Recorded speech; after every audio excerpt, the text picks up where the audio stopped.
په مردان کې فوډ سیفټي او هلال فوډ اتارټي لخوا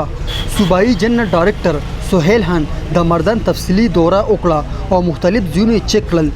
او بیا یې دا هدایت جاری کړل چې عوامو ته زیات نه زیات سہولت ورکړي. په دې موقع فوډ سیفټي او هلال فوډ اتارټي ډیپټي ډایرکټر محمد اسف خان میډیا ور سره خبرو دوران کې وویل چې فوډ سیفټي او هلال فوډ اتارټي دا زموږ دفتر دی او دا دفتر د عوامو لپاره 40 غنټې کولوي او زموږ دا دفتر ته عوام هر ټیم راتلی شي او زموږ نه مشورې اغستل شي او کم سړی چې کم کاروبار کوي که په هر نوم باندې کاروبار وي نو هغه د مهرباني وکړي چې خپل کاروبار دی موږ سره رجسټر کړي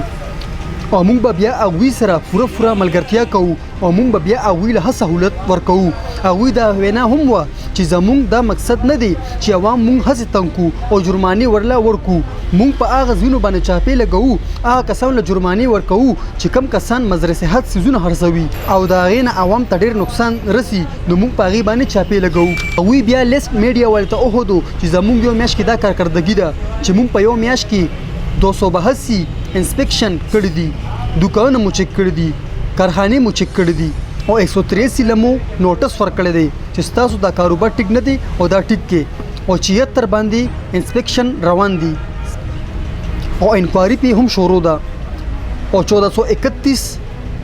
داسې پوینټونه دي چې دا زموږ په ټارګټ کې دي او زموږ کاروایي پې روانه ده او زموږ په نوټس کې دي. هغوی دا هم ویل چې په دې میاشت کې موږ 1,78,000 ریکوري کړې ده او 4,58,000 لایسنس پیسونه موږ ته جمع شوي دي. و هغه دوکانونه دي چې هغه موږ سیل کړي دي